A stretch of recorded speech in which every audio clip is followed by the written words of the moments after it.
Welcome to your XFL Insider Podcast. We are back for another great week of XFL news and updates. I've got Jake and Drew with me today. No special guests. Jake, Drew, you want to say anything before we get started? What is up, beautiful people? I think it would be remiss of me to say that my co-hosts are actually celebrating birthdays this week. So, happy birthday, guys. Happy birthday to you.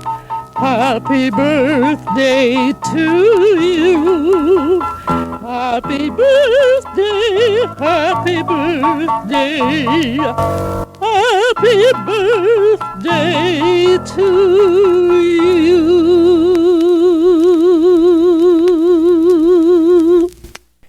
Thank you very much. Hopefully it ends in a Roughnecks win over your Battle Squawks. That would be the ultimate birthday present, but I digress. Appreciate that. I don't like to get older, but I'll take the well wishes, so thank you. I guess I can just be glad that, my birthday's still 8 months down the road and not during the XFL season, but I digress on that as well. Well, as we get started today, we're going to do the normal landscape of the show. We'll discuss a few news updates, and then we'll roll into last week's game updates and just talk about kind of what happened. After that, we will discuss the game summaries for this week and any kind of details in between. First off, let's just start with the XFL TV ratings from week 6. It appears that we have got a big jump, but we kind of all expected that accordingly. The ABC game against Orlando and Seattle had over 1 million viewers. That's a pretty big jump from what we were looking at initially, and that also doesn't include streaming applications. Guys, you got anything you would like to add on that? Not particularly. There was one game that got a whole hell of a lot of views. If I'm not mistaken, it was over 1 million that it landed. And I want to say it was Orlando and Seattle. Yep. So, which, by the way, fantastic game. If anyone was amongst the 1 million plus views, awesome game to watch. Was in a good time slot. Everything worked out perfect. I think that million is indicative of what you might see had the timing been different of this league. Not fighting March Madness and the Final Four and all that stuff, not fighting all these different sports, but it is what it is. There's a reason that the XFL goes on during this time frame, and I think those are the kind of viewership numbers that you could expect moving forward in times that are not dominated by other sports. And I mean, this weekend, I think the ones I did catch were the 2 ABC games, and then I believe it might have been Battlehawks Vipers. I don't quite remember on the games. I know one of the games I had to quickly transition over to the MLS game where City SC in St. Louis won their 5th straight against Real Salt Lake. So it's like, wow, at least I caught 3. It's like it was enough for me to finally get YouTube TV reactivated again. And so I did catch at least 3 of the games this week, and I didn't catch the Monday night foot game, but it was a good weekend overall. Yeah, as projected, I figured the ABC games would do pretty well. They're easy to find. Everybody knows where they were. I know I'm like you, Jake. I kind of had stuff in between, so I couldn't catch all the games. I think not having a regular schedule is really kind of impacting what's going on with us watching. Sometimes you can't catch a game on a Monday evening. It's just the way it is. Otherwise, the numbers look good. We expected it. I wouldn't be surprised if the numbers do go back down, considering not all the games will be on ABC. So, guys at home, don't worry. The XFL's fine. Seconded. The XFL is very healthy. Speaking of that, let's talk about The Rock and Dany Garcia. They had an interview with USA Today regarding the future of the league. Basically, The Rock and Dany stand by the league. They say they've already surpassed the 2020 version of XFL, and that they plan on continuing this until 2024 at least. Guys, you got anything? Any type of way you feel regarding this article? You can go ahead, Jake. I was actually just briefly scanning through the article before we started, and I mean, I can understand where they're saying, you know, all this decline stuff from 2020, where they mentioned something about the average TV viewership this season was down 64% for those first 5 weeks, and then average attendance figures being down 21%. I mean, they could be down on the league on this stuff as much as it is, but I have to agree with Garcia and Johnson that despite those figures, the old version of the league under Vince McMahon's not exactly a fair measuring stick under this for this new regime. I know Johnson said something along the lines that I think it's not really apples to apples here. However, we do keep a close eye on things, and you have to. But I do appreciate the fact that they do have a long-term strategy for the league. And just the fact of hearing these words from Garcia that there will be an XFL season in 2024. It's just, I mean, it should make all three of us happy. And it's just now, you know, after this season's over with, we just got to really nail things down on what other details will be involved with this relationship with the NFL outside of the academy, and, you know, playing around with their rules and whatnot to see where things even go even further than 24. Yeah, I mean, once again, with the viewership stuff, these guys, this ownership group is a lot different than Vince McMahon. Vince McMahon looks for instant return on investment. And if it's not there, then he's screwed, because that's the only thing that he planned for. That was very clear during the last iteration of the XFL. There were still whispers of well, what happens if the players don't get paid, all this stuff. That is not something that you can expect under this setup of leadership. The previous XFL didn't have the support of Under Armour. It didn't have an official energy drink. It did, like, the sponsorships and everything alone really are floating the league without even talking about viewership or attendance. Really, viewership was kind of a known commodity. They went into the season, they knew what they were dealing with, what they were going to go up against in terms of, like I was saying, the NCAA tournament and things like that. But you can bet that they did a cost-benefit analysis and determined that, oh, well, I guess it is going to be worth doing this, right? And then the benefits for the players also being done by the time the draft, or close to done by the time the draft runs around. These guys aren't amateurs. These guys all have owned different businesses or currently own different businesses. They're not new to the game. So whereas Vince McMahon is all about entertainment and immediate return on investment, these guys are about the long haul. These guys are about making a plan and sticking to the plan, but being adaptive enough to overcome whatever might derail that plan. To this point, the XFL hasn't seen anything that's going to derail it. Even the viewership numbers being down 21% or whatever that figure was is not a big deal. It's not big enough to upset the overall plan, and that bodes well for the XFL. Yeah, I want to pick on one comment that I was reading from the article. Dany Garcia, they're talking about the future of the league and how that compares to the NFL.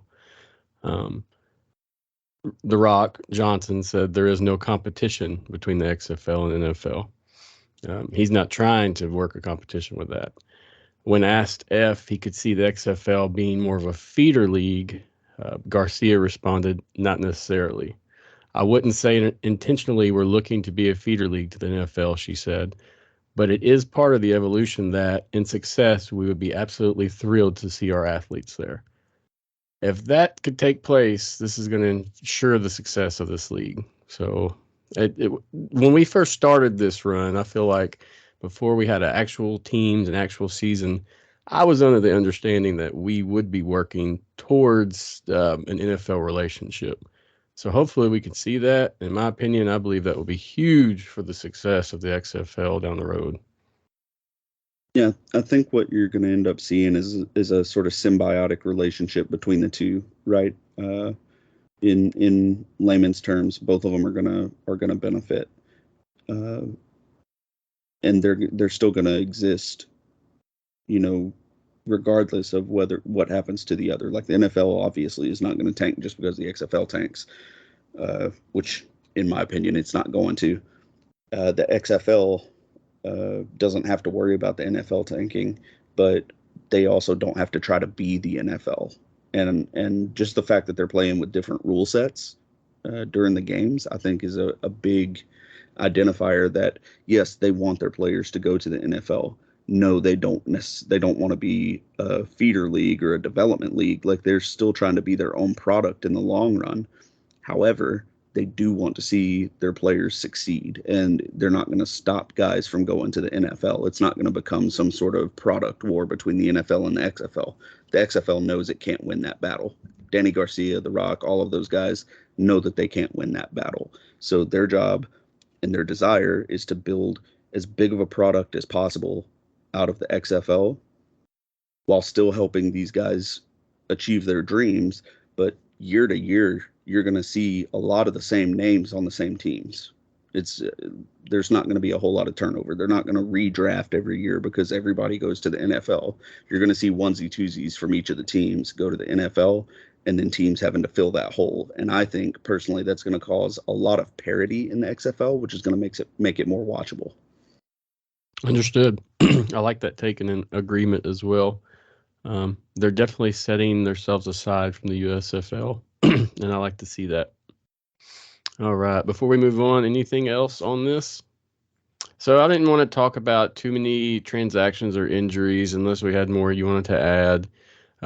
So today I just wanted to bring up the two biggest, in my opinion, this past week, and that was the Luis Perez trade and the fact that Kyle Slaughter was released. The Vegas standpoint, I don't really understand the trade, but for the Renegades, they definitely need the help.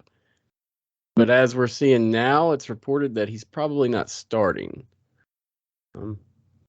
Guys, you got anything you wanna talk about on this? Honestly, I don't know where to start. Just to be honest. Well, Kyle Slaughter not being on the roster anymore is a huge WTF for me. Unless they just are putting their chips on the table with somebody else. Now, we did get reports of him talking bad about their coordinator, talking bad about the coaching. There was a lot going on where I was seeing on Twitter where he was bashing this staff. So I don't know if that was why or not. Well, I tend to agree with him. No comment. if all three quarterbacks on the roster can't get the offense going, my assumption is it's not the quarterbacks. All of these guys have talent. All of these guys were looked at to be potential NFL players. And I have a hard time believing that it's all of those guys' fault. Any number of things can cause bad quarterback play. You can have a bad offensive coordinator. You can have a bad system for your quarterbacks, which that falls on the offensive coordinator. You can have a bad offensive line, which I think is their problem. They've just got a trash offensive line, if I'm being completely honest.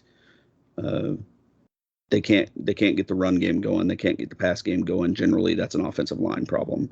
Usually, I would say probably 9 times out of 10. So the Kyle Slaughter stuff really, it kind of makes me laugh because that answers a question that I had about Bob Stoops, about whether the game has passed him by. Well, offensively, it seems like it's passed him by.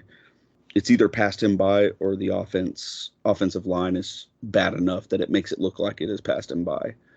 Him not changing the offensive coordinator says that he thinks about things like this differently than me, which, I mean, hell, who am I? I mean, he's the pro, but it's not working for him. So something has to change. If he thinks kicking Slaughter off the team's the best way to go about it, then sure. I got nothing else on that one. It kind of floors me that. So yes, Slaughter probably went about it wrong, but criticism is criticism, and you can either use it as constructive or feel like you're betrayed a little bit. I think there's some feelings hurt. Maybe both ways. Who knows? Perez, where was it that he went again? The Renegades. He did. That's right. It was a trade. Or Yep. The Vipers got a linebacker out of the deal. Perez. So with Perez, you're going to see kind of the same start that you saw early in the XFL.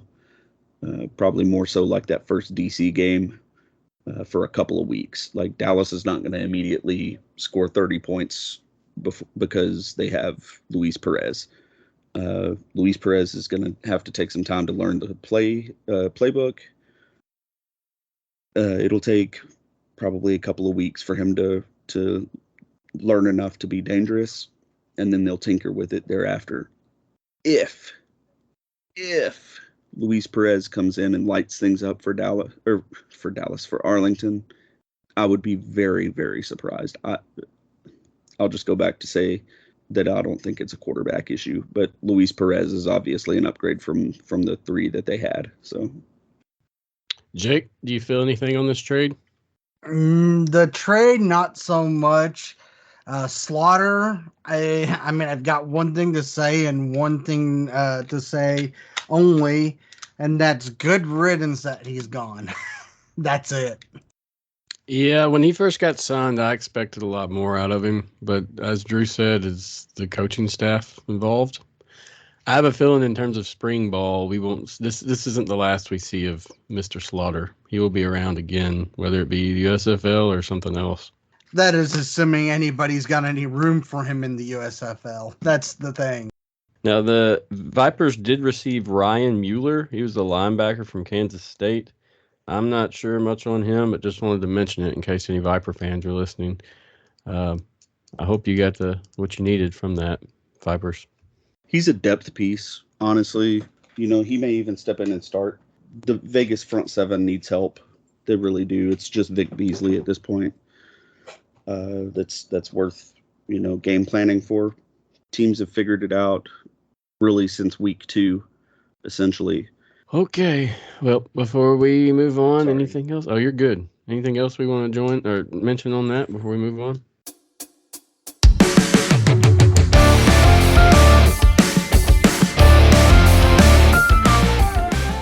Okay, let's go into this week's games. We had some excitement. I'm going to save the Sea Dragons and Orlando game for the end. We got Jesse. He's got a piece he recorded that we want to add on. He's pretty happy with his Orlando Guardians, but he's pretty disappointed in the Dean Blandino situation. So check for that towards the end of this.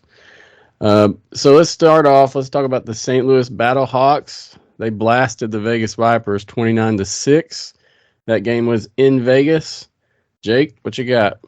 Was there even a doubt? I mean, seriously, Battlehawks facing off against the worst team in the league. Well, actually, no, I forgot. Orlando has that designation, but still, Vegas is still pretty bad. Let's see. So I did see some things that were notable from that game. Obviously, McCarron going 23 for 29 for 236 yards and 3 touchdowns. And a clean sheet as far as interceptions is concerned because there were none. The one thing that I did notice was there were some questionable calls by the officiating team, probably the first quarter. But, they finally got their act together, I guess if you want to call it that. So with the outcome on that one, McCarron is leading the league with 15 touchdowns for the year. And let's see. So St. Louis is also 8 for 16 on extra point conversions this season and 6 for 10 on 2-point conversions. Lavert Hill and Brian Hill obviously doing their own things on the field. Lavert Hill caught his first 2 interceptions of the season, both of them obviously against Vegas. Became the first player to have multiple interceptions in a single game. So a historic moment for him. First interception in the opening drive of for the Vipers in the second half, and then set up the Battlehawks for a touchdown drive that further extended their lead to 23-0. Also, looks like tallied up 2 tackles and a tackle for loss as well. Brian Hill compiled 91 all-purpose yards against Vegas, which was his 3rd straight game with at least 90 all-purpose yards, with a game-high 62 rushing yards and 13 carries for about 4.8 yards per rush, and then also caught 4 passes for 29 yards. As far as I don't have the stats for the Vegas end. Do you happen to have that, Drew? Yeah, officially, there were no stats for Vegas. They sucked. Let's be honest. The score was not indicative of the ass kicking that took place. Even the time that they scored, it wasn't because it was some amazing play call or anything like that. They lucked into 6 points. Backed into 6 points, however you want to say it. They accidentally scored, basically. That game was pretty hard to watch. It was very clear who the best team on the field was. It was very clear that that Las Vegas had not a clue at all how to attack that defense. Either that or they just couldn't for whatever reason. After they've been able to attack teams like Seattle, they've been able to attack teams like DC and put up numbers. Whatever was going on out in Vegas, it's just ugly. It just really is ugly. And I think it was nice to see, from my point of view, the Battlehawks being in control for a whole game, being a complete team for a whole game. That's the kind of team that Battlehawks fans expected when they played DC the first 2 times. It's not necessarily what they got. They did get solid efforts from the Battlehawks in those 2 games against DC, but if the Battlehawks can play like they did against the Vipers, that makes them a better matchup against DC come playoff time if they do in fact get that second spot ahead of Seattle. And it was a pretty sound beating, and I agree with you on the just how Vegas managed to get those 6 points. But it's a sound beating, and I don't think there's going to be anything in the playbook that's even going to get the Vegas over the Battlehawks. Not this week, because we'll get to that later. That's Battlehawks, Roughnecks. Because obviously they've got to face St. Louis again in week 8. And I don't think there's anything in Vegas's playbook that's going to make anything any different than this past weekend. The only way I can see it being any different is if Hundley is 100% healthy and can run. Then he's a headache for any defense to keep a cap on. But outside of that, I don't think they have any shot really at keeping up. So I've got a few things on it. How about AJ McCarron? He is looking good. In my opinion, he's looking like the best quarterback in the XFL. That's just my opinion. Ben DiNucci's rolling, but he's also throwing picks after picks after picks. So I'm loving watching this play from McCarron. It seems like he's really pairing well with receivers, and he's finding a different guy, or at least a different guy every few games to develop a new relationship with on the field, such as Darius Shepard. He caught 2 touchdowns and a 2-point conversion. I mean, that's a good day for him. As well, I want to talk about the field conditions in Vegas. I thought it looked amazing compared to what we started with. Looked pretty bad that first game, so I was impressed after watching this, at least on that note. Lastly, there was a little over 6,000 people in attendance. I don't know the validity of that. It seems like it looked like more than what there were previous, in my opinion. So that's just me from watching on TV.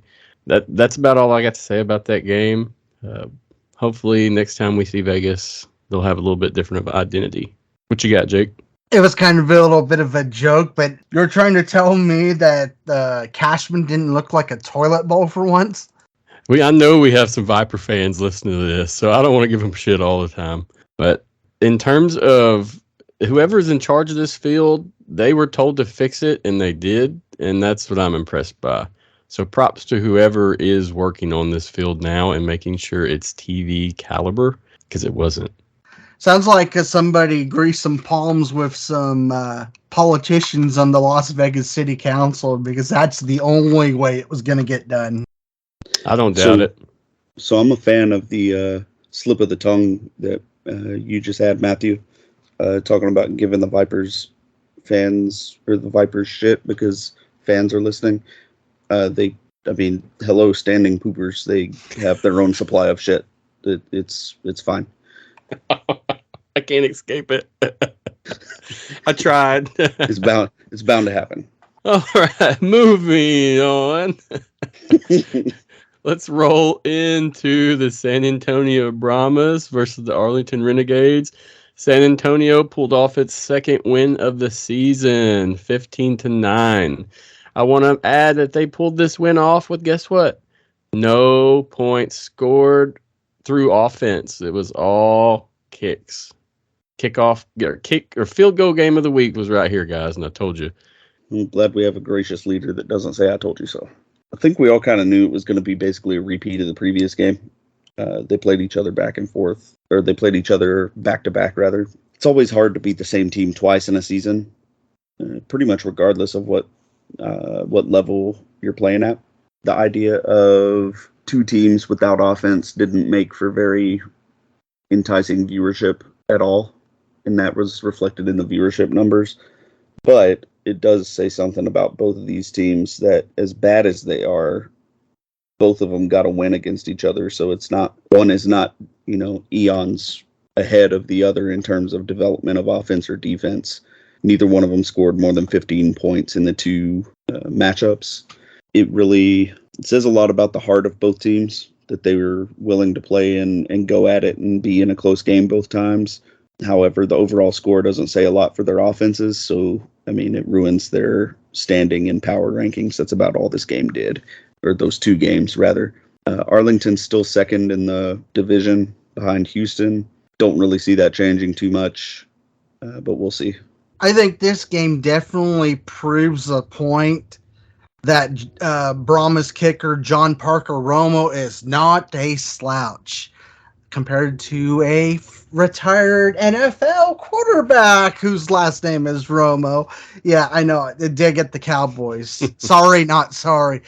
But, Romo had the 3 field goals on the day, including a 56-yarder with 1:46 left in the game. Obviously the Brahmas defensive squad clearly dominated, holding Arlington scoreless in the first quarter, and then literally put the nail in the coffin with 15 seconds left in the game after Brahmas safety Dany intercepted the ball from Renegades quarterback Drew Plitt to secure the win. Also looked like that linebacker Jordan Williams had recovered a fumble by Plitt for a 44-yard touchdown return. So I don't know what the issues are with Arlington. They obviously haven't figured things out, and if they keep making the mistakes like they have been recently, I think it's going to be difficult for them to pick up any more wins this season. I have to agree with that. Even if Luis Perez comes in and is moderately successful, that offense is cheeks. Like, it's bad. Not a whole lot of talent. I mean, who's the guy that made that diving crazy catch? Lawan Winningham. You know, he's a good talent. He's a very good player. But outside of him, Arlington, I mean, they've got a above average tight end, I guess. But he's still, there's not the type of talent on that offense that you say, oh, yeah, I can see where they would be really good. It's, oh, I've never heard of these guys. You know, most other offenses in the league have at least one person that people know who he is. The Arlington offense is basically the only ones that don't have anybody that we know. They haven't given us a reason to know their names. It's tough to watch. I don't know. It's hard for me to see them getting a win also. But there is the outside chance that, you know, I'm wrong and most of the XFL fans are wrong. And Luis Perez comes in and just turns into like the XFL's Tom Brady. He is the journeyman, so it's capable. I mean, it sounds crazy, but you got to think this guy's played a lot of football for a lot of different teams. Now, I want to note, Balaj is out for the season, correct? Do I have that right? Yep, that is correct. So when I saw him out there, I really thought San Antonio was doing a lot more, but clearly, even with him gone, it's almost the same team, in my opinion. It really is. San Antonio built a team that they could run the ball with and then subsequently abandon the run because teams were selling out to stop it. Like against Houston. Houston has a base 3-4 defense. Houston played maximum of 5 snaps on defense in their game against San Antonio in week 3 with 3 down linemen. They went to a 4-man line. They went to a 5-man line. At one point, they were running the old bear defense. Teams were selling out to stop the run against San Antonio, so San Antonio had to start passing, and their offense is not built for that. Just in my opinion, the Brahmas are the poster child for what happens in a professional environment in football. If you're one-dimensional, you get shut down in that dimension and you have to try other stuff and it doesn't work for you. It just doesn't. You cannot be one-dimensional in professional football. Exactly. The evidence is there from what you're saying, just watching up to week 6. So, agreement. Hopefully next year when they do a draft, they'll draft for what they need and not just one thing they need. Well, that's the other thing. I don't know that have they said that they're going to sit down and do another draft? I don't know that they're going to do another draft. I don't know. I would think, considering the new players coming in, but like you said, I'm just speculating. Yeah, you've always got people that are, you know, coming off of NFL rosters. I think honestly it'll be kind of a two-way street, but that discussion's for another time. I mean, it's a good thing to bring up, Drew. We have to consider the possibility that some of these players will be going back to the NFL, you know, or the CFL or wherever once this season's over with, because, you know, obviously they'll have a lot more footage for these coaches to go off of, you know, to figure out where are they going to go into next, who are we going to call to, you know, bring them on the practice squad before actually bringing them on the roster. I don't see any instance where they don't end up having a draft, because that, you know, obviously they will have to fill some of those slots that are missing. It just probably won't be a big hubbubaloo like it has been, you know, them having to draft everyone from scratch like they did before this season.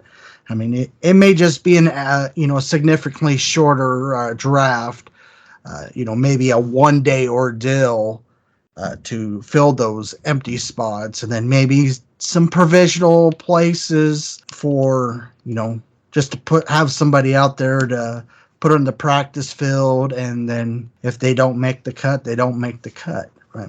But I definitely see a scenario where there will be a draft going into the 2024 season. I don't know.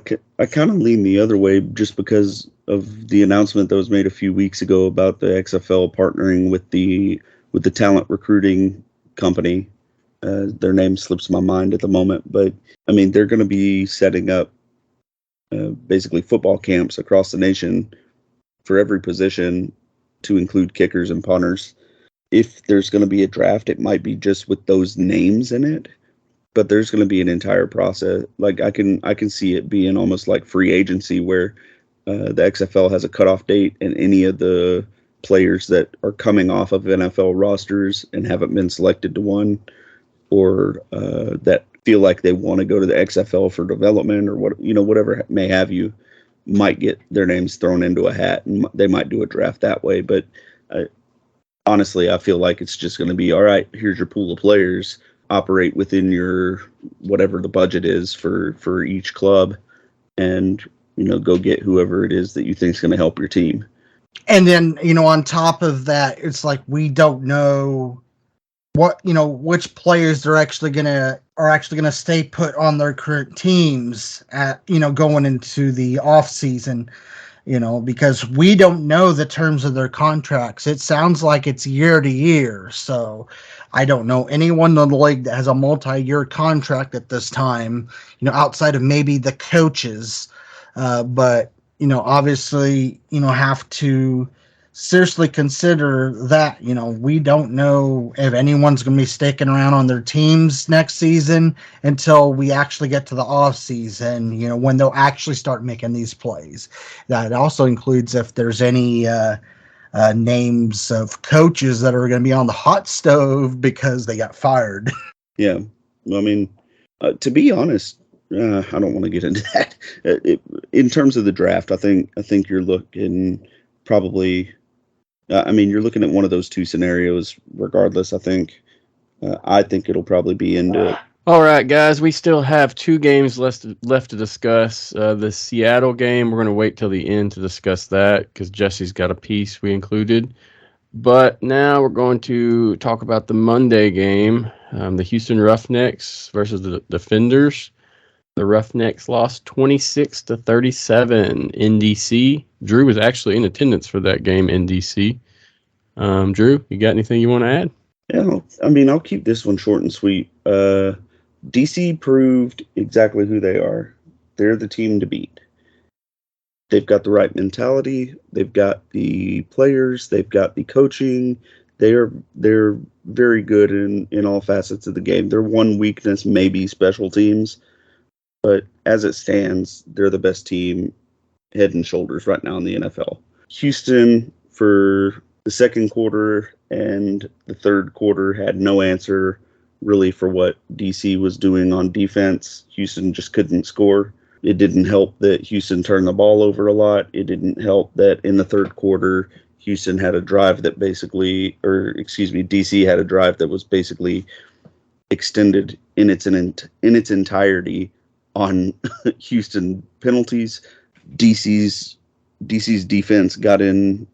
Really, DC's entire team got into the heads of Houston. The refs weren't making a whole lot of. They made a lot of good calls, but they also made a lot of iffy or one-sided calls. It seemed like 12 penalties this game in total, the most a game this season. Yeah, and 8 penalties were against Houston for a first down. Like 8 of those penalties that Houston had resulted in a first down for DC. So, whether or not the game was called fairly, I personally really don't care. You can't let another team dominate you mentally.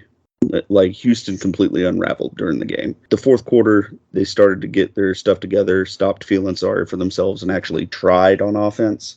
And then by that point, it was too late. The defense couldn't get a stop to save their life because they were just so tired. And that's with Trent Harris playing too. So, Trent Harris wasn't really an X factor.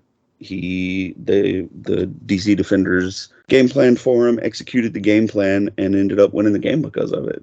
The fourth quarter, I will mark something positive about Houston. Cole McDonald came in, threw for 194 yards in the fourth quarter and 2 touchdowns. That's the most in a single quarter ever in the XFL history. Or no, excuse me, no, it's not. The record that was broken was the pass to Deontay Burnett for 85 yards. That's the longest pass play in XFL history. So, there were some positives. There were some good things that came out of it. Coach Wade Phillips was very complimentary of Cole McDonald's play in the fourth quarter. Did not give up whether or not he was going to start Cole McDonald over Brandon Silvers next week. However, he did say that the performance that Cole McDonald had on Monday bodes well for Cole McDonald moving forward. Is that a little bit of foreshadowing? I don't know. I think if Houston is smart, they will go to Cole McDonald because, as I said last week, he just has that running side to the game that defenses have to respect, and Brandon Silvers can't bring that to the table. It was very evident that DC had the offense figured out when Brandon Silvers was out there after about a quarter of play. Once Houston scored their touchdown and showed their hand that they were going to take what DC was giving them, DC sat down on the short routes, and Houston does not have a deep threat right now to counter that. Like I said, if Houston's going to be smart moving forward, they'll go to Cole McDonald and use his legs, let him use his legs rather to create plays and create time. If they don't do that, I predict it's going to be a pretty long rest of the season for Houston. Props to DC. The environment was amazing, absolutely fantastic. Entire lemons being thrown on the field by people that had smuggled them in. The stadium, the stadium was wild. They weren't selling any vodka lemonades or whatever it was that came with lemons. So there were no lemons in the stadium until the fans smuggled them in. The stadium, the stands were going bananas. There were 3 F Dan Snyder chants. There was a random USA chant that had no true origin, but like there was no recognition of any service member or the armed services, or it was just random. Sometimes you just got to be proud. Yeah, I mean, and it wasn't just like one contingent of the stadium. It was the entire stadium, and the beer snake was all the way up to the top of the stands, even with curves in it. It probably could have extended, beyond the stands. It was nuts. A fantastic environment. I applaud the city of Washington, D.C., or the district, or whatever the hell you want to call it. I don't care. It's a city. The people there really, really are latching on to the Defenders, and for good reason. I think it's a fantastic environment. I am truly jealous of you, sir. So far, I have just got to go to Houston this year. And it's been a great time, but I definitely would like to see some other cities. So very jealous. I want to note, like I told you last week, that DC line, the offensive line, some studs. Watching them play, they don't stop. They hit their assignments, they get their blocks, and they create what they need to for their running game to explode. I will say losing Kirkland really hurt us in Houston. Yep. I didn't think that he was that big of a key part of our offense. I mean, I knew he was, but I did not think that he was the only receiver we had for a long field threat. We'll note that Houston has picked up another receiver, Michael Bandy. He spent the last 2 seasons in the NFL with LA. He is actually meeting back up with AJ Smith, and he was his offensive coordinator at one point in the spring league. This is from XFL News Hub. That should help us out if he can get in there and get some things going. I know AJ Smith is probably really going to put him to use if he is comparable to Kirkland. Do you know anything about this guy, Drew? Not particularly. Usually your run and shoot, your air raid, fun and gun, whatever you want to call them, they have a whole bunch of possession receivers, guys that are really good within the 5 to 15 yard mark, right? Creating separation, running out routes, running ins, hooks, things like curls, all those type of things. What really makes one of those offenses go is when you have a deep threat. So unless Bandy is a deep threat type guy, I don't foresee the offense changing that much and keeping a guy like Silvers playing. Silvers is an excellent passer when he has time.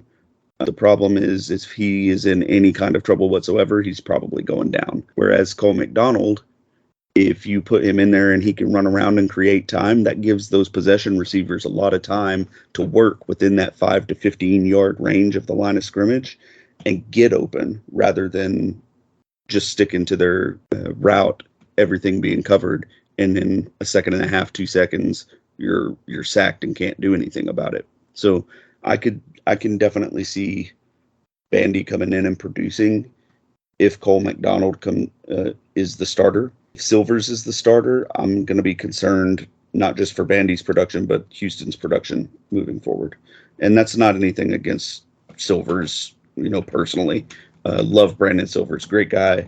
Probably, honestly, one of the most laid back and funny personalities by virtue of being so laid back in the league. I really think that a guy like Cole McDonald is going to give you the most bang for your buck if you're down your number one receiver, who is your deep threat. Agreed. I like Brandon Silvers a lot, but we're seeing exactly the same things, Drew. So everything you're saying, I agree with you 100% on. All right. Anything else we want to cover on Houston before we move on to the last game of the week? Or last game of last week? God have mercy on the Guardians this week. Or don't. It might be good television if he doesn't. Who knows? Speaking of Orlando, lastly, we're going to discuss Seattle Sea Dragons versus the Orlando Guardians. The Sea Dragons won 26-19. This game was a lot closer than what I thought it was going to be, and it was a lot more entertaining than I thought it was going to be. Dany looked good. Second best in the league, in my opinion, right now in terms of quarterbacks. The Sea Dragons, right now, they're going on the second longest win streak in the league after starting 0-2. Anything we want to talk about? I got Jesse's piece I'm going to add on. He recorded something for us, so he's going to talk about the Guardians as well as some of the calls that were taking place there. So, Drew, do you got anything you want to cover on the Sea Dragons themselves? Yeah, I'm gonna try and keep it short just because I don't want to step on anything that Jesse's going to say. But good grief, man. Dany is producing, yes. But that guy looks like he wants to lose every game that he plays and just can't screw it up enough. It's borderline comical. He's going to throw an interception, in a critical point in the game. Or he's going to throw a random ball right at the feet of the receiver when the guy was wide open. He's going to have some sort of farcical mistake. I mean, for large swaths of the game, it looked like Orlando might actually pull it off. It was a great game to watch. Orlando finally showed a pulse.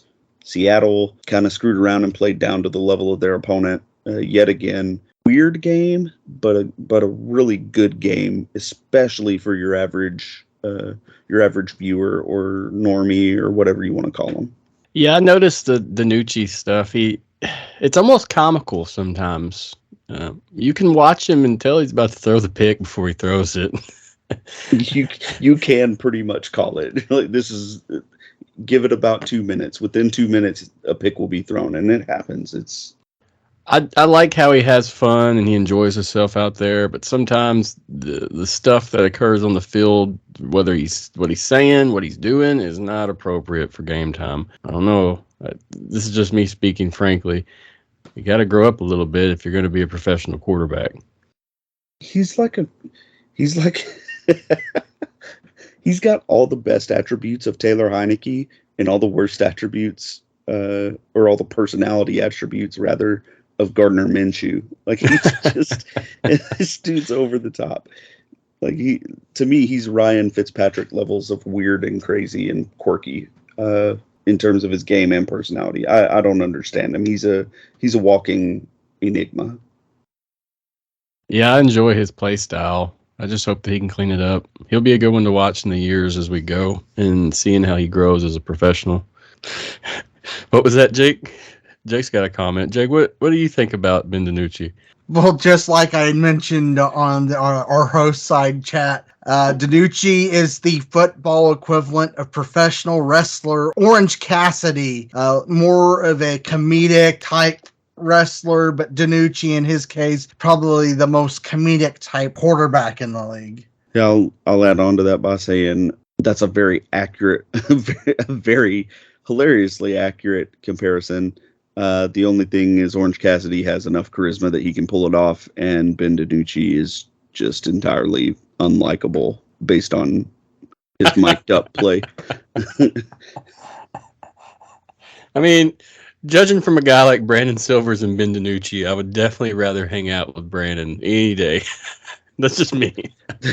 Dude, you're not even lying. Danucci seems like the kind of guy that you can go to a bar with and think that everything's going to be fine, but as soon as he gets a shot in him, he's like tipping all the hobos based on the merit of their signs. Like, you never know what's going to happen with Ben Danucci. You can bet that it's going to cause you to clench your ass cheeks a little bit, but I don't know. I prefer my nights to be a little bit more predictable, so I think I'd probably be more prone to hang out with Brandon Silvers. Yep, I'm good on the butt pucker. I'll pass. I want to note Juwan Green had a season-high game. He had 5 receptions, 50 yards receiving, and 1 touchdown for Seattle. Guys, before I let Jesse take it over, do we have anything to add? I don't believe so, man. All righty. Well, here is Jesse with his piece regarding the Orlando Guardians. Thank you, Matthew, for having me on the show to talk about this past weekend with Orlando versus Seattle. Unfortunately, we didn't quite get the result we were looking for, as Orlando lost this game 26-19, but there were a lot of things to like about this game, and Orlando's come a long way from that game 2 weeks ago against Houston. It appears as the Guardians have found their quarterback, as in the last 2 weeks Quentin Dormady has come on the field, and this has looked like 2 entirely different teams. His ability to take the top off the defense has forced defenses to not only respect but fear the pass, which has led to dramatic gains in the running game as well. The end result was Dormady throwing for 250 yards in this game, and the running game running for 162 yards and 2 touchdowns, with Devin Darrington leading the way with 7 carries for 82 and both of the touchdowns. Cody Latimer and Charleston Rambo, while not as explosive as they were last week or the week before, still seem to thrive in this offense. Lattimore had 5 for 59, and Charles Rambo had 6 for 54 as our leading receivers. Our defense also played what on paper looked like one of their best games of the season, holding Seattle without a touchdown in the first half and holding Seattle to 250 yards while our offense put up over 400. However, special teams in this game were an absolute killer. Kelvin McKnight seemed to almost turn this game by himself. The man had over 200 total return yards, and almost every single return he took seemed to set up Seattle deep in Orlando territory for a short drive. 2 of Seattle's field goals in the first half came off of starting field position that left them already in field goal range. In the fourth quarter, with the game still 20-19, a blocked punt seemed to seal Orlando's fate, again giving Seattle a short field and allowed them to put up a touchdown on the board to salt the game away. This game had the feel of a typical Orlando game. Orlando played exceptionally well, played well enough to win, but ultimately made too many mistakes to be able to take it home. This game was also responsible for one of the more controversial moments of the weekend. Late in the second quarter, with Orlando driving, they have the ball 4th and 4 on the outside of field goal range, and they are told to run a hard count. Watching on TV, you're hearing the offensive coordinator explain to the wide receivers there's no play called, don't move, as they're just trying to go up and draw them off sides. And it seemed to work to perfection. To everybody watching, it appeared as Seattle jumped off sides, and Orlando would be getting a first down. However, they ruled the play a false start. Everybody, including commentator Joey Galloway, seemed confused by this, and this is what forced them to bring on Dean Blandino for an explanation. When asked, he goes on camera and explains that the left tackle's left arm moved before everybody else on the other side from where the jump supposedly happened. However, after they cut back to the game, Dean Blandino's mic is still active, and you can hear him as he's rewatching it saying, yeah, we screwed that one up. As much as I don't want to be one of those people that looks at the refs to explain their loss, all you have to do is look at this moment to understand how important in the general game that it wound up being.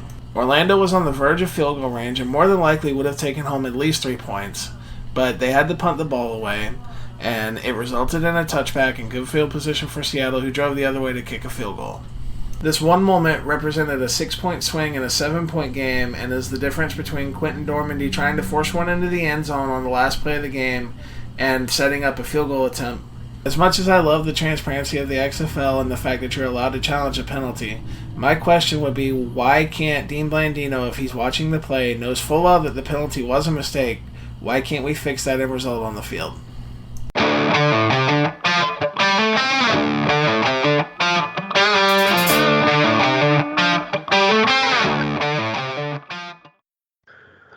All right, so let's roll into this week's games. First off, let's discuss the Seattle Sea Dragons versus the Arlington Renegades.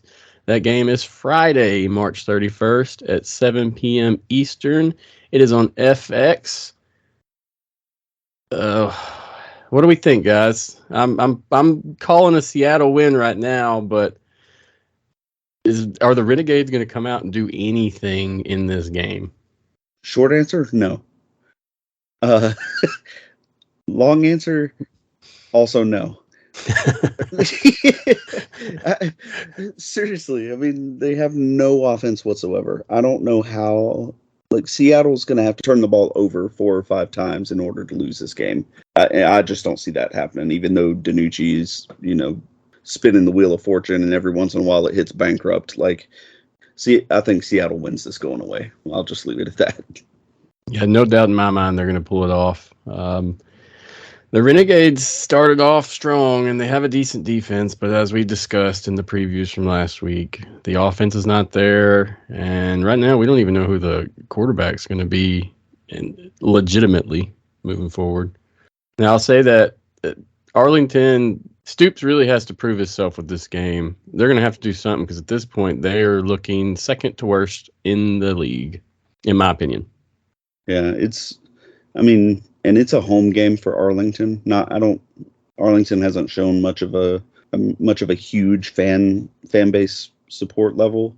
Maybe that changes with them being 3-3 and having a big game against a team like Seattle, who's fighting for a playoff spot themselves. I just don't see it being crazy. Seattle's a 4.5 point favorite on the road in this game, and we're looking at a 37.5 over-under.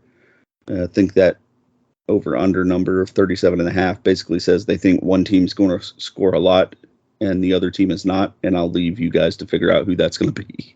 So with that said, how do we feel about that spread of 4.5 and then the over-under at 37.5? I'm not touching the spread, but on the over-under, I would definitely take Seattle. Ooh. Let's go with the under. So we got an under from Matt. What about you, Jake? I mean, I don't have much faith in this matchup. I mean, other than, Seattle taking the W on this one, unless, like you said, they make mistakes that just aren't likely to happen. I really don't see it as a high-scoring game. I definitely have to go with Matthew here and do under as well. I'm not going to touch the other the money line or the spread with a 10-foot pole. Let me clarify this. I'm not going to touch it with a 10-foot electrified pole. Yeah, I probably wouldn't either. I don't know any.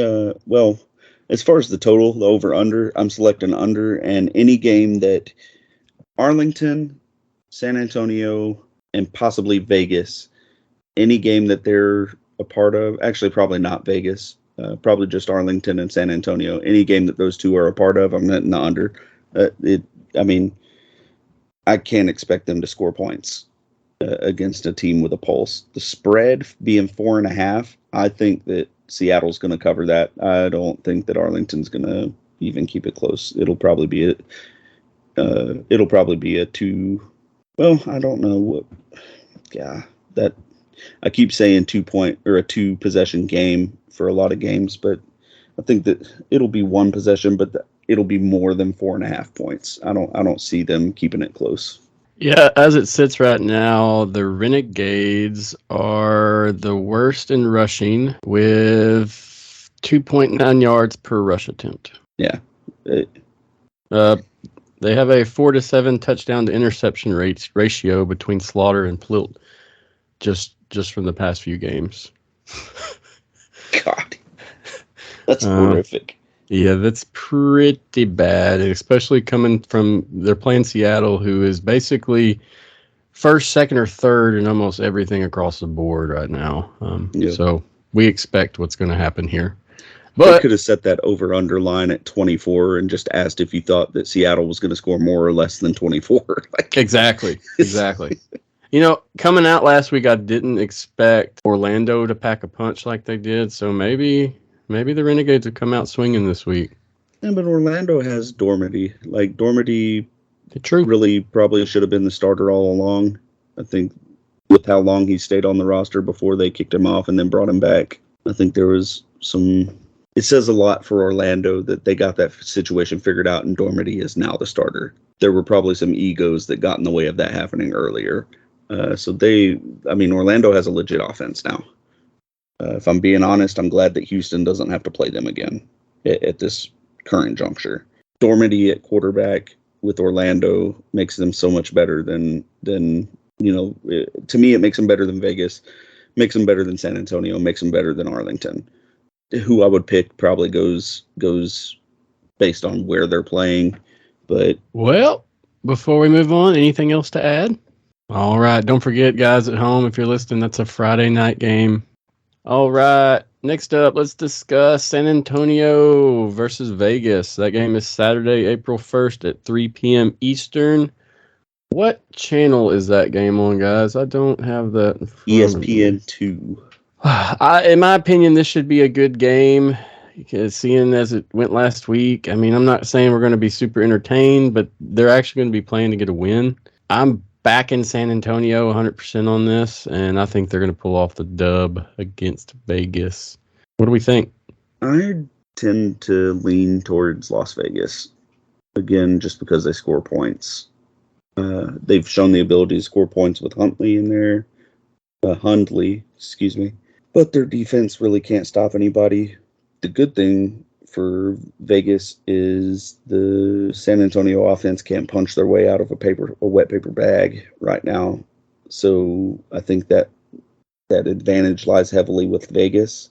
The spread is 3 points for Vegas, and over-under is 39.5. Where the hell they're getting that over-under, I don't know. It doesn't seem plausible to me. Personally, I take the under on that every single time. This is a home game for Vegas, which is, 3 points really is a home field advantage type thing. So they think that this is going to be a ridiculously close game. I personally think that Vegas is going to win somewhere in the 5 to 9 point range. It may not be very high scoring. So I would take Vegas to cover, but the under to hit. Okay, so here's my question. Where's the game held at this weekend? Crappman. Well, we know where the over-under came from. It came from that pile of excrement still sitting in the corner of Crappman Field. Yeah, so... Big facts. On that one, I definitely have to take the under because I really don't have much faith that they're going to be doing much scoring. And I know that Matthew usually selects his field goal game of the week, but if it was me, this game would be my selection for the field goal game of the week because I really think it's going to be a low scoring game. The spread I'm not going to touch. The money line I'm not going to touch. That's all I can say on that. Yeah, I'll take the under as well. And I'm in agreement. Definitely field goal game of the week. San Antonio's bringing it with the field goals. You can't blame them. I guarantee you this kicker gets picked up by an NFL team come next season. No doubt. Romo's ridiculously good. He's super good. The thing with Vegas is Vegas has shown the propensity to score at least a couple of touchdowns a game usually. Against St. Louis this past week. That was kind of it seems like that's the second time that they've scored just 6 points in a game. And that's happened against 2 of the 3 best teams in the league. What gives me a little bit of pause is Vegas getting hot and San Antonio just dinking away at field goals because of turnovers or whatever may have you. But I can't see it getting to 40 to hit the over. If I'm being honest, I can see a game being like 23-9 or something like that. I don't see it getting to over. Yeah, I think Vegas has the strength in the offense in this game. San Antonio has the strength in the defense on the other end. The Vegas defense is just abysmal, in my opinion. It's bad, but if I had to pick who was worse, the Vegas defense or the San Antonio offense, I would go San Antonio's offense every day. And that's why we have a game, sir. They didn't score a single offensive touchdown against. Did they score an offensive touchdown? Not last week. Not last week. Before? I think they did score one the week before, but I'd have to go verify. Mostly field goals that game as well. I mean, I'm in agreement with you there. I mean, I don't see San Antonio scoring a whole lot of points. I don't think that they can score enough to win. I think if there's a game they're going to do it, it'll be this one or the Guardians. I don't even know if they play the Guardians again or win, but I think this is going to be their chance to shine a little bit. I don't know the numbers on it, but I feel like the Vegas defense is bottom barrel. Not Orlando bottom barrel, but very close. Yeah, they're definitely competing for worst in the league, but even against St. Louis, they were able to get several stops. So, they're somewhat serviceable, but they can't. They're on the field for the whole game. They get tired. It's the same story, Yep. So I look for, if San Antonio is going to score a touchdown, I think it'll be fourth quarter, but I think it'll be too little too late. Agreed. I like all the takes. Anything else to add before we move on? Don't believe so. All righty. Let's roll into the DC Defenders versus the Orlando Guardians. Saturday, April 1st at 6 p.m. Eastern. That game's on ESPN. Do we even have to cover this, guys? Oh, I think it's worth covering just because of the new look offense in Orlando. Dormity's come in. He's shown the ability to throw the ball. He did what Houston was unable to do against Seattle and moved the ball efficiently and scored points. Orlando has some bite now. They're not 6 weeks ago's Orlando Guardians with coaching problems and traitorous quarterback and drama up and down the sidelines. They're a little bit better put together. Latimer has really he's been a shining spot, a bright spot rather, for the entire season, even with bad quarterbacks. Like, he's been the guy that does everything. He's the dude as far as receivers go in Orlando. But Dormity really makes that offense go. So with the way that Orlando scored and played against Seattle, and even played good defense against Seattle, it's going to be interesting for me to see how they play and how they fare against DC. And honestly, I think this could be kind of a barometer for Orlando. Orlando's not going to make the playoffs. They know that. But it's going to tell us what the rest of the season is going to look like for Orlando. Yeah, so last week against Seattle, the Guardians managed 391 total yards. They also had 32 points against Vegas on another trip. Now, Orlando's going to have to show up to do anything with DC. There's no doubt. When it comes to DC's defense, I definitely think Dormity's going to be able to move the ball and score a few times, but I don't know if he's going to be able to pull off the win with that. I like this Orlando team much more than I like the Orlando team from the beginning, and I'm glad that they have got their identity and got their stuff together to play some good football finally. Yeah, so the line on this, or the spread rather, is 9.5 points for DC, and I think DC is on the road, if I'm not mistaken, aren't they? Yes, yeah, I DC's so. on the road to Orlando. So 9.5 point favorites on the road. If we were talking a established fan base, like NFL fan base, I'd probably be hesitant to take that. But I think that DC will probably DC's probably going to cover that. I don't know. I probably would bet against it if I was putting money on it. So 9.5 being the spread for DC, and over under is 45.5. So how do you feel about that, Jake? Okay, so spread's 9.5. I think it's going to be an even worse whooping than that. Honestly, I'd be surprised if Orlando gets any points in at all. The money line obviously would be with DC. Obviously, and if there's some weird scenario that Orlando can pull a upset win, and I don't see that happen, even though I'm obviously going to be wrong because I did pick Orlando this week against DC just ballsy. Just to spite DC, and I could definitely see Gotta get that lemon juice out of your eyes, Jake. Bold strategy, Cotton. See how it plays out for him.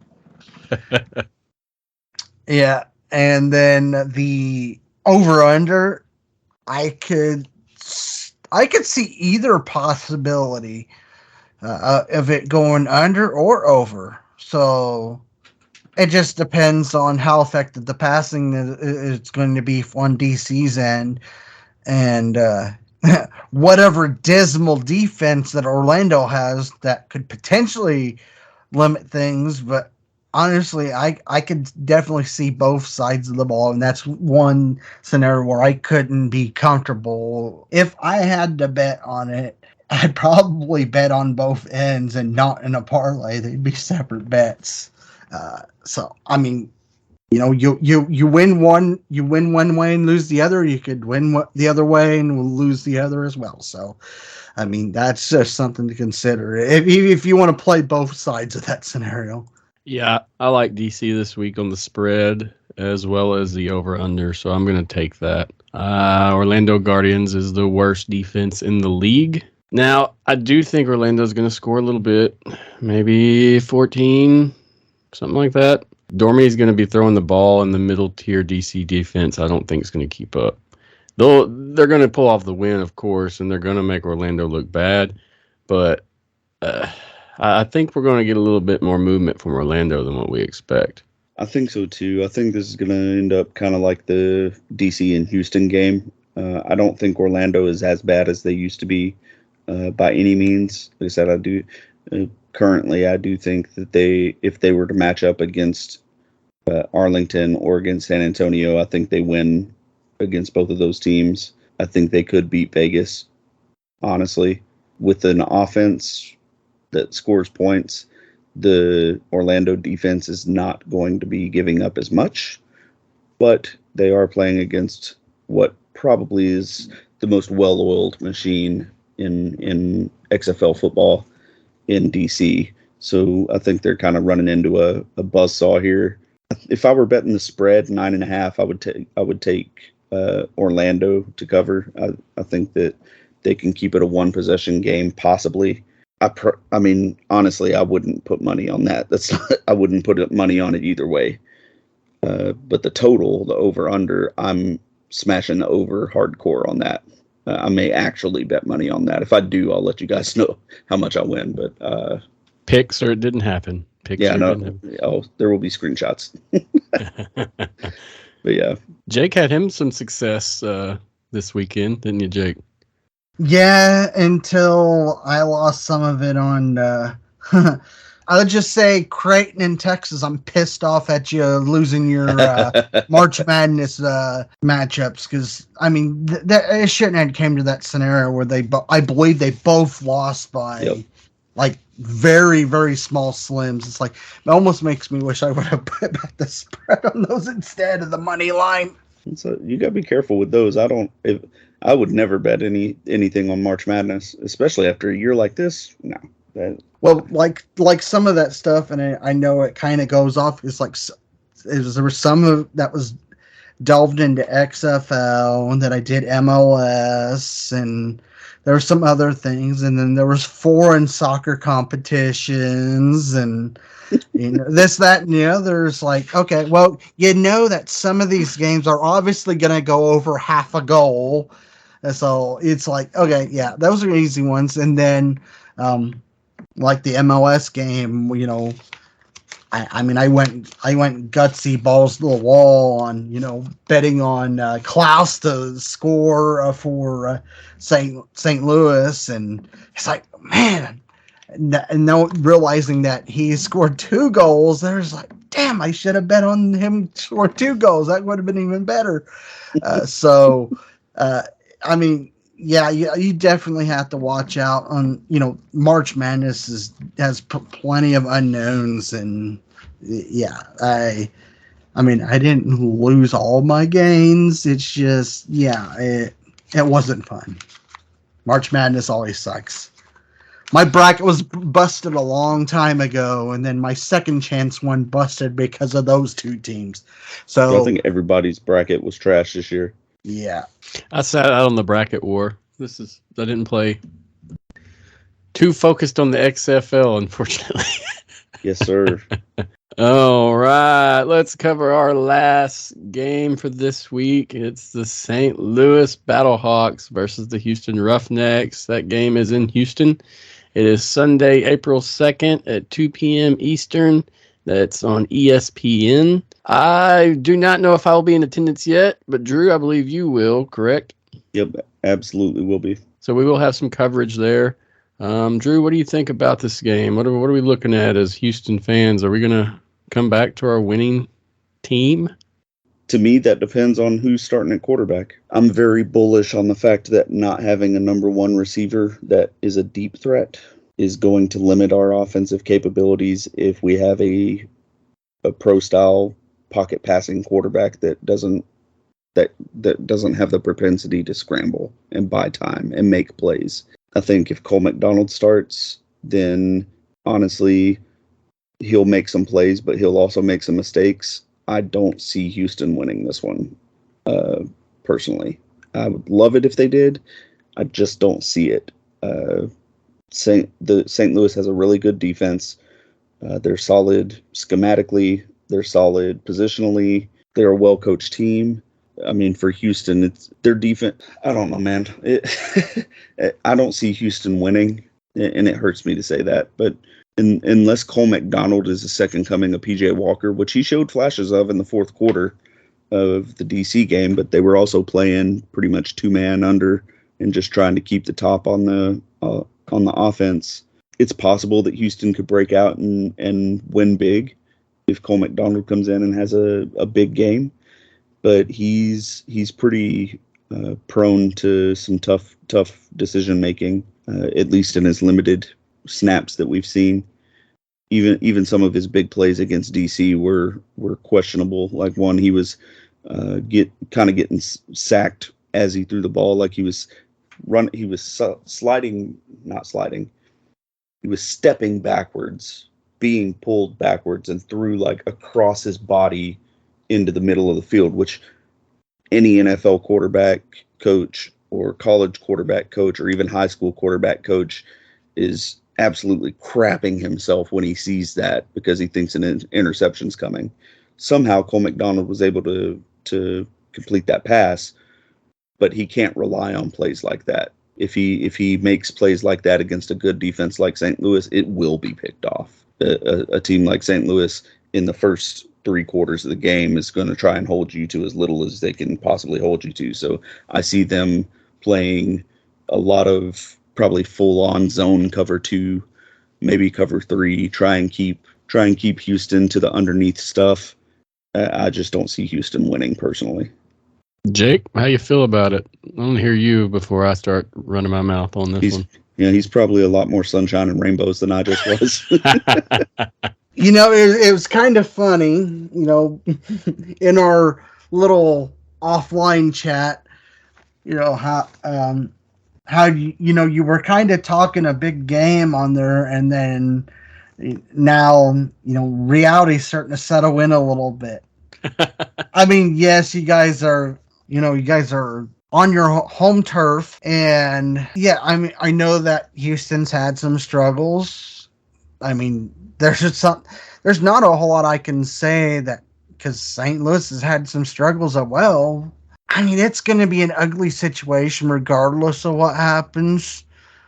Obviously, I kind of have to agree with Drew here that this is likely going to end up with a win with the Battlehawks, but it's just dependent on what that outcome is, because I honestly don't see a big spread like it was with the Vipers this past week. So it would definitely be interesting to see how things will actually unfold this weekend.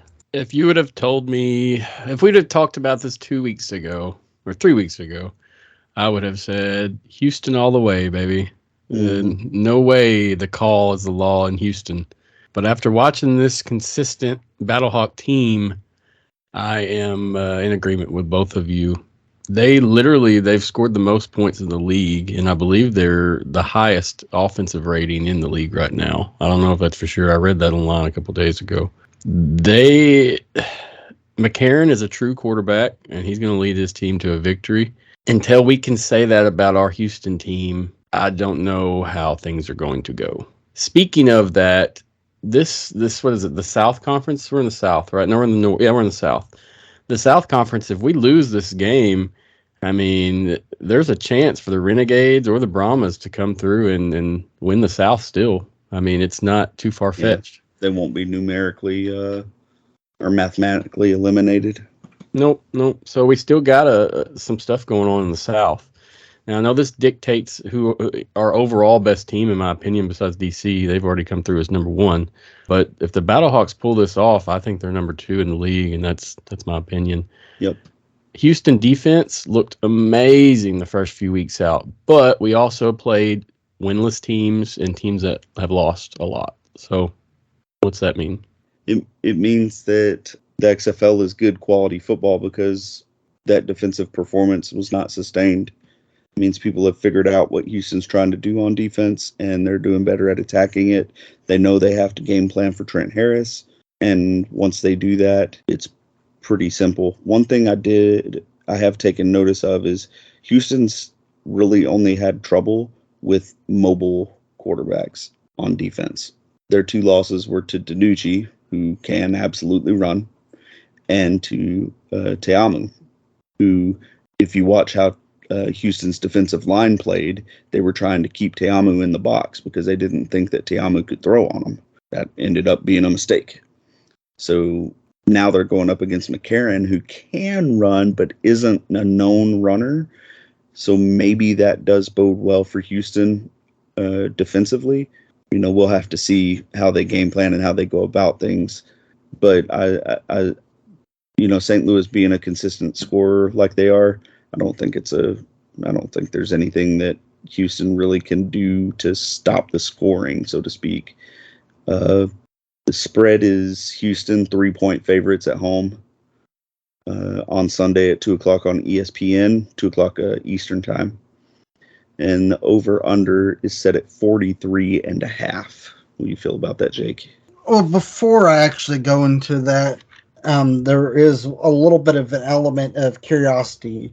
You guys had discussed that even if Houston lost against St. Louis this weekend, that there's a possibility that Houston might not be mathematically eliminated from potential playoff contention.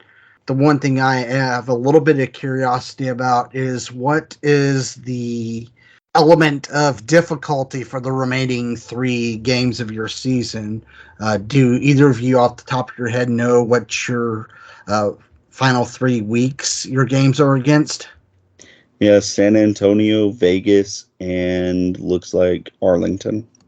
Oh, wow. Well, I take that back. I'm sorry.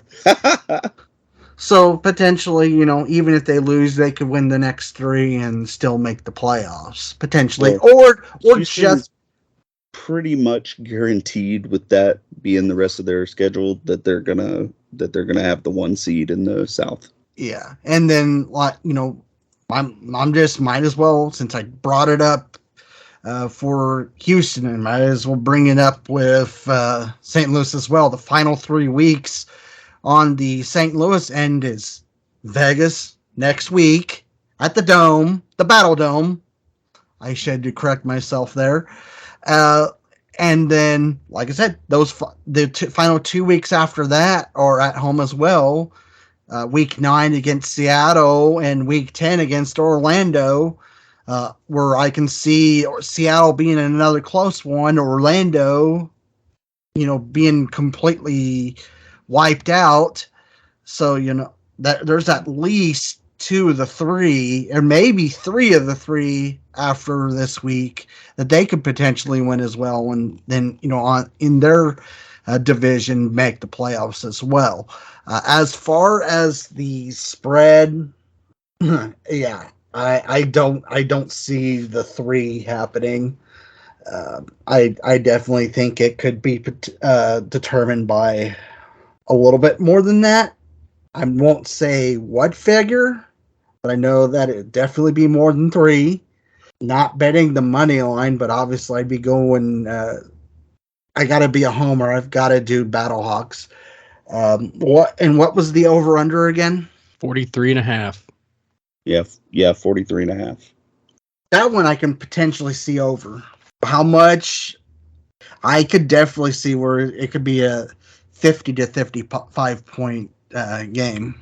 Yeah, I can see that too. The big thing here is you're probably not a smart bettor if you're putting money on this game in just about any capacity, unless Houston comes out before the game and says who's going to be their starter, which I highly doubt that's going to happen. They're probably going to take it all the way up to game time, and then whoever they trot out, they're going to try and make St. Louis prepare for 2 different styles of quarterback, try and make St. Louis, pick sides or waste some time on one quarterback or the other. That's just gamesmanship by coaches. It happens all the time, obviously. I would never bet on this game. If I knew that Cole McDonald was going to be the quarterback, I would bet the over probably. If I knew that Silvers was going to be the quarterback, I would probably hit the under. So, I mean, there's way too many variables going on in this one for me to bet on it, honestly. And I think that's the biggest factor is the unknowns on who's going to be the starting quarterback in this game for Houston. And it's just makes things difficult for whoever may be betting in favor of Houston. Right.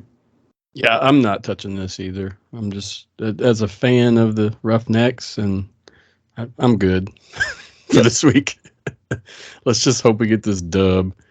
Yeah, and honestly, so this is a huge game for St. Louis. Yes, I was going to say that. Massive game for St. Louis because they're in a legit race with Seattle, and they still have a matchup with Seattle coming up. Yep. So St. Louis really needs to win this game for to help their playoff hopes. Houston does not have that same pressure on them. Yeah, DC either. DC can take a loss now at this point, and they're good to go. Yeah, and which I don't expect them to. And one of DC's remaining games is against Seattle in Seattle.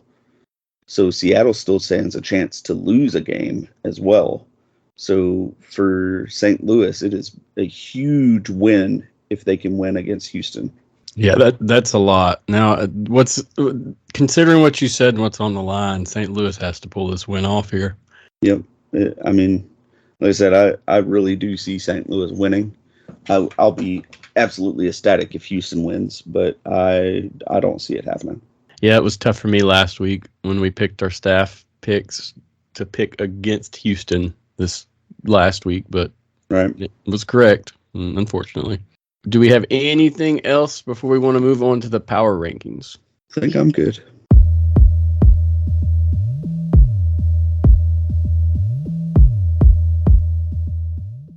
All right, Drew, can you update us on your power rankings and why, please, sir? Every week we look forward to your expertise and your knowledge when it comes to the rankings. Last week you had some pretty debatable lines, but they were still accurate, especially coming into this week. So, like what you had so far.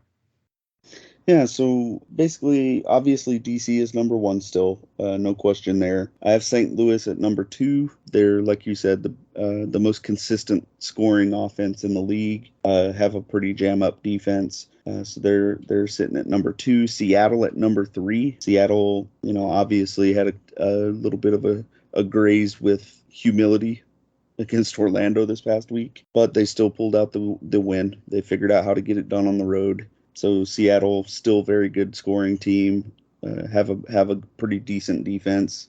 They're at number 3. Houston's sitting at number 4 still, just because they're still dangerous as far as points scoring goes, more so than just any of the rest of the teams, and they actually have a defense that's worth something. They didn't necessarily show it against DC, but they were also on the field for almost the entirety of the second and third quarters. They had nothing come the fourth quarter. So Houston, especially if their offense, figures it out, they're probably gonna be on the rise again at some point. Arlington is sitting at number 5 for me.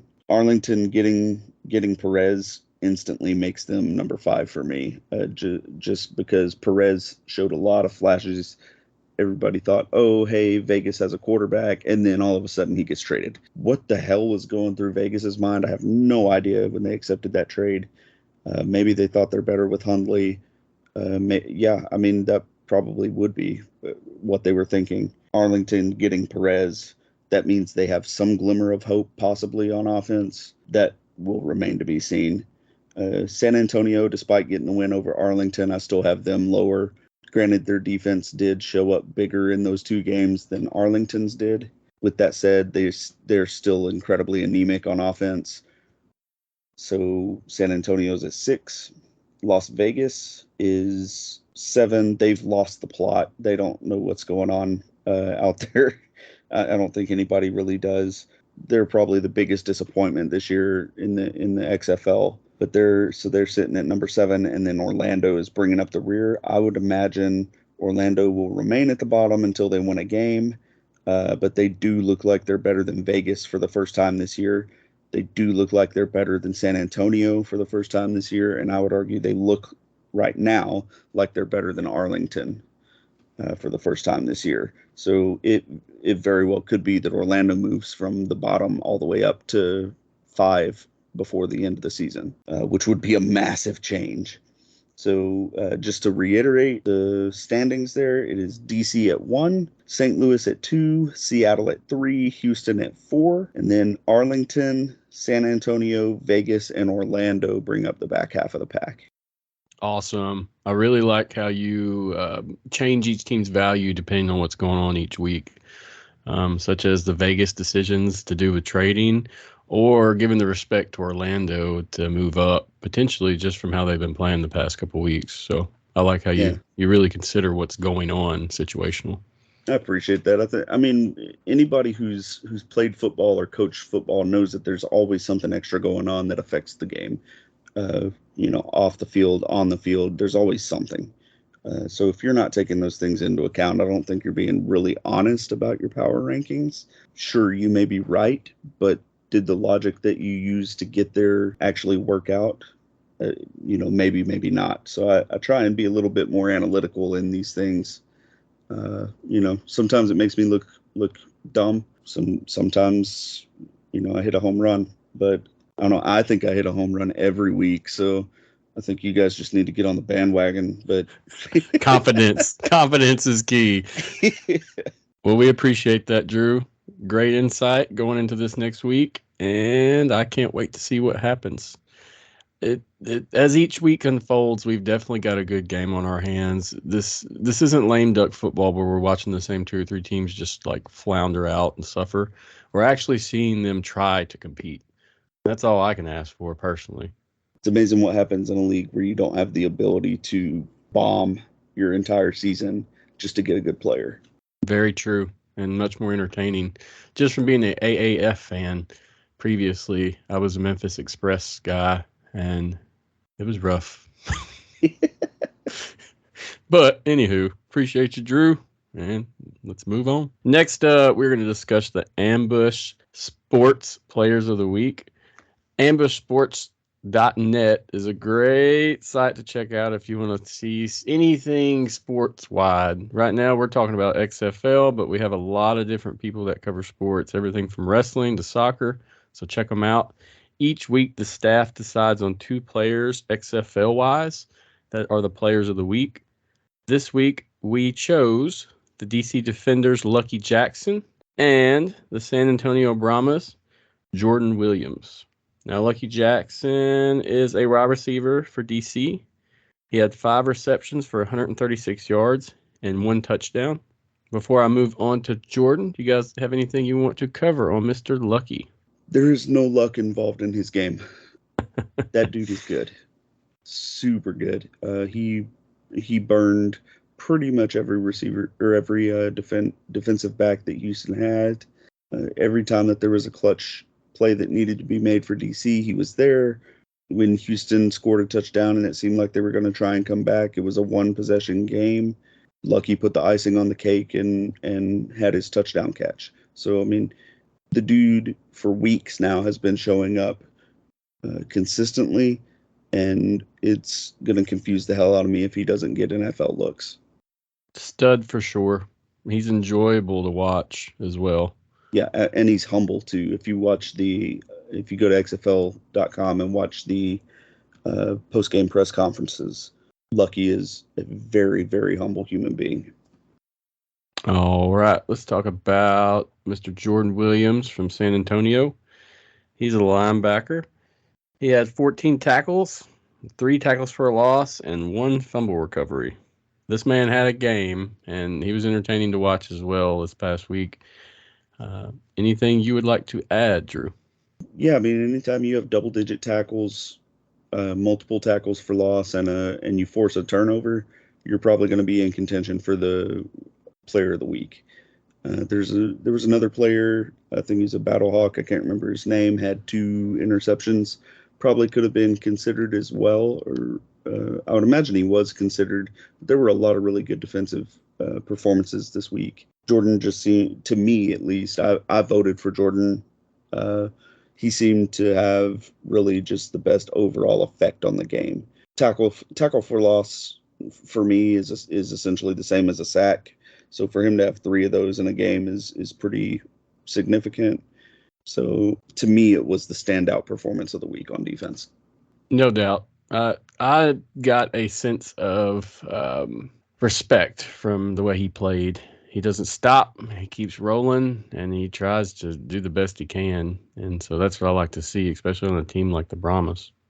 Agreed. It was very clear that he was the leader on the defense, at least for this game, by example. Hit all of his assignments, made big plays when he needed to, kept his team in there, and they got a win because of it. Yes, sir. Hope to see him more as time progresses.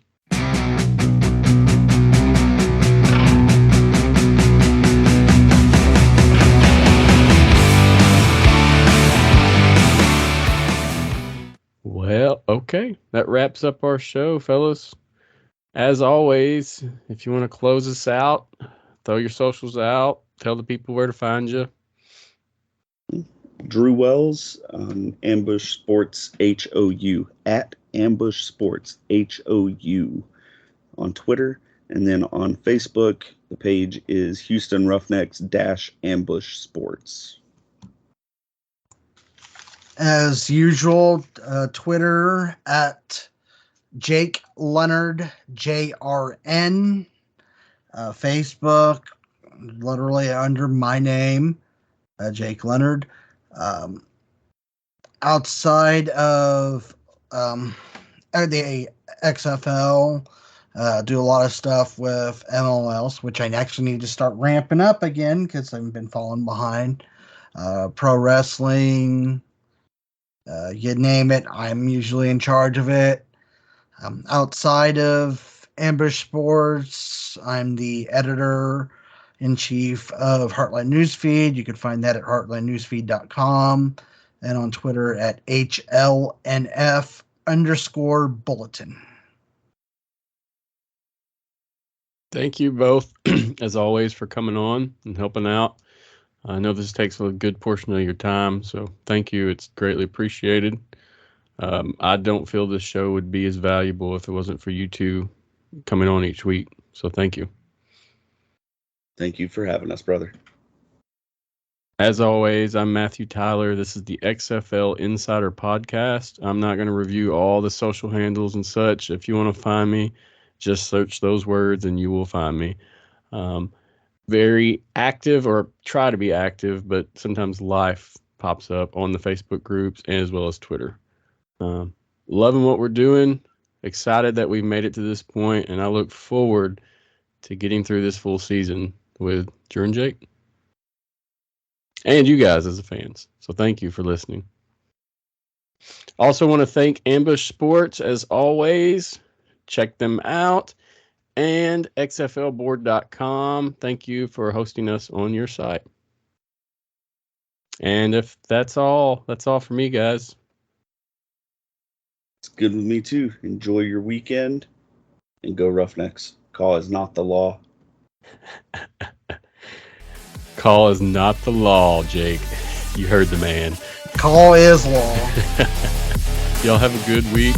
We will see you next week. Thanks for listening. Peace.